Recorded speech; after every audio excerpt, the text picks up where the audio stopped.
So let's talk about real estate investing. Honestly, real estate investing is one of my true passions. I am actually in the process of looking at commercial real estate investment, which I have not dabbled in on before. And I started to look at it.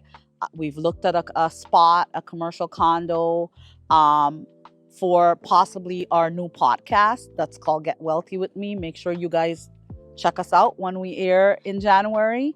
Um, and we've looked at the spot. I'm learning about the different kinds of loans that we can get in terms of a commercial real estate. I talk to the commercial lender all the time, getting more experience in commercial real estate.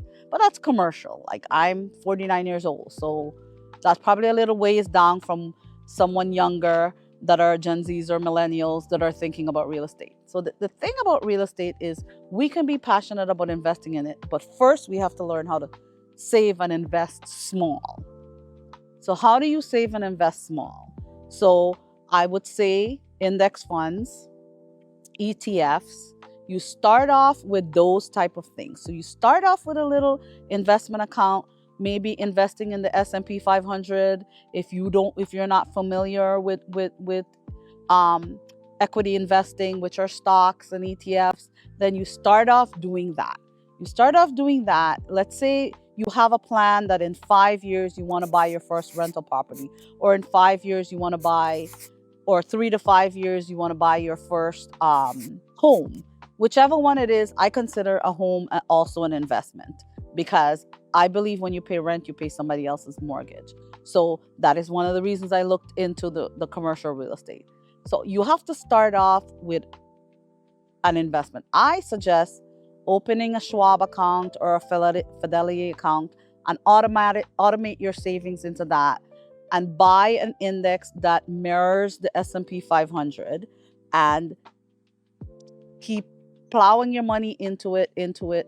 Dollar cost average is an amazing thing that you can do. Putting your money, put as much as possible. If your goal is to buy your first real property, you have to start with these small investments. Real estate, you can't start small. You can't start with $10, but you can start saving for your down payment with that amount. So you start investing in a mirrored S&P 500, putting as much as possible in there, holding it in there, then kind of 3 to 6 months before you're thinking of you've had enough of a down payment, and down payment can vary. Currently, if you're going to be looking for a home, there's the FHA loans that I believe is 3.5%. Don't quote me on that.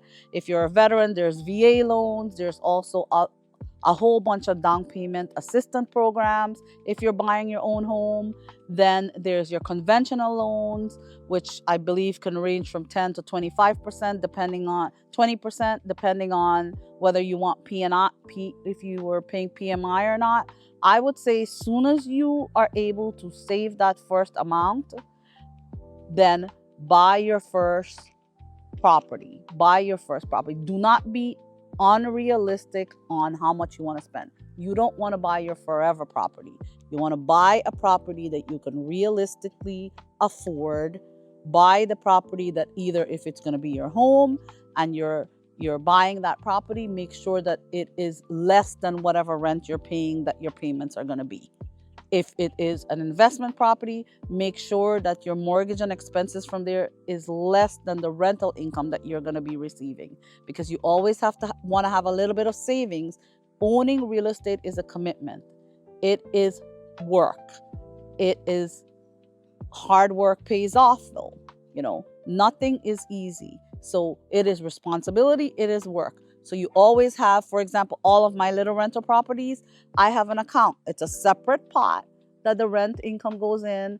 And that pot also has the expenses coming out of it. Whatever is left in that pot, I leave it in there for emergencies. For example, one of my rental properties, it's a townhouse. They're going to need a new roof soon. I have that money piling up in there, that little savings piling up in there. So when the roof time comes, the money is there to put the roof on. It's going to need a new AC. It's going to need this. It's going to need that. You always want to, when you have that pot, you leave the pot and you have a little savings for emergency. That's the emergency.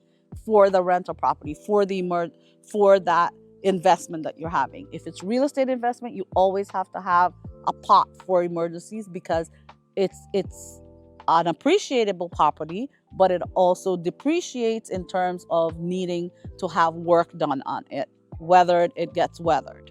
So that is what you need to do. Start off with a little Schwab account or a little Fidelity account. Start automating your money in there. If you don't know nothing about the stock market, make sure that your money mirrors. You're doing an ETF or you're doing a fund that mirrors the S&P 500. It goes up and down within the next 3 to 5 years. I'd say that's kind of one of the safest investments that you can do for now. And then once you can start with a property, don't wait until you can get the most expensive property, or if you want to be an investor, you got to start very small, whatever it is that you can start off with.